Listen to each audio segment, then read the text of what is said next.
Okay, this is some notes on speed and how you might generate equations connecting speed with distance with time.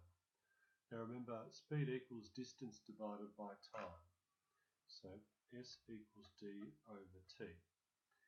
I can rearrange that to say that t equals d on S, that is, time is the distance divided by the speed, and that distance equals speed times time. So really I've got three equations that can be generated given the situation that I know. Okay, so let's talk a bit about that.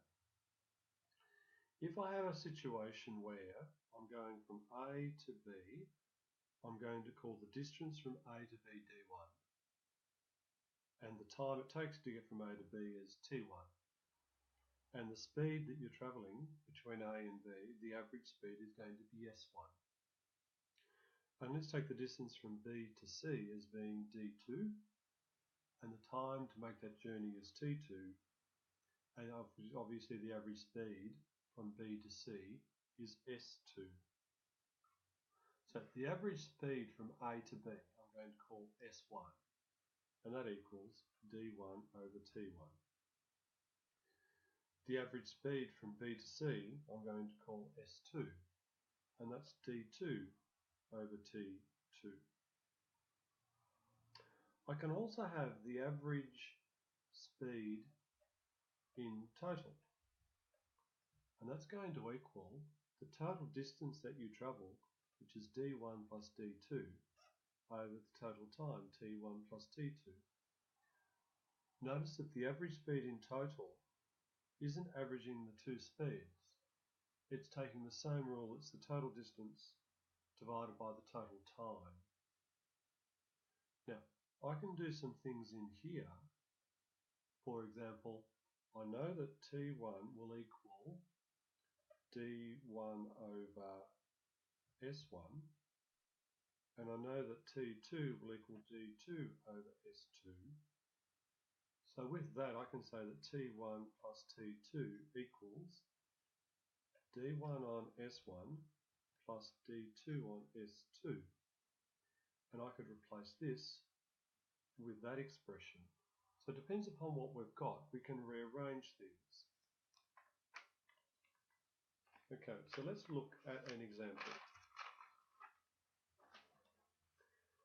Let's say I ride from M to N at 6 kilometers per hour.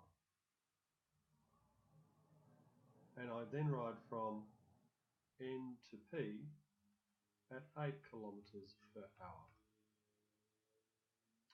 So I'm at M, I ride to N, and the speed equals 6. I don't know what the time is, let's say it's t1, and I don't know what the distance is, let's say it's d1. Then I ride from N to P, and the speed is 8. Let's call that t2 and d2. So, I know that s1 will equal d1 divided by t1, which means that time 1 will equal d1 on s1, and let's say my distance is x, time 1 is going to be x on 6.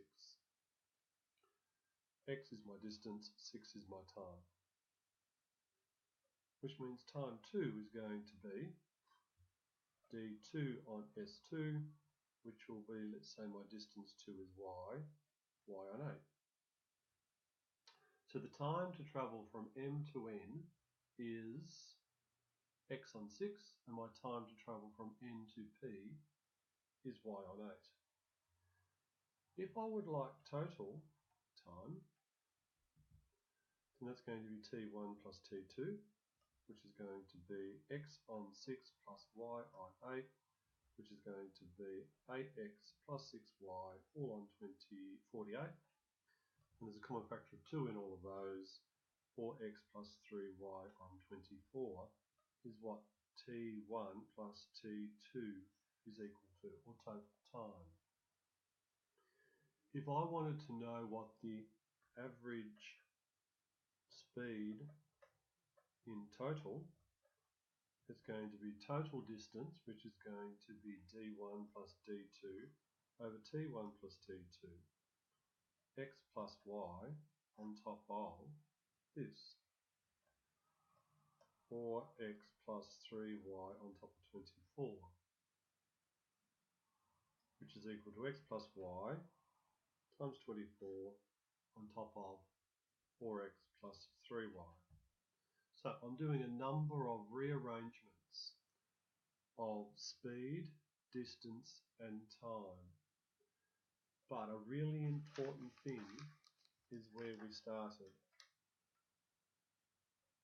That the average speed for one little section is the distance between those 2 points divided by the time it takes to travel between those 2 points. The distance between B and C is d2 over d2. And the distance for the total isn't anything to do with these two speeds. It's the total distance divided by the total time.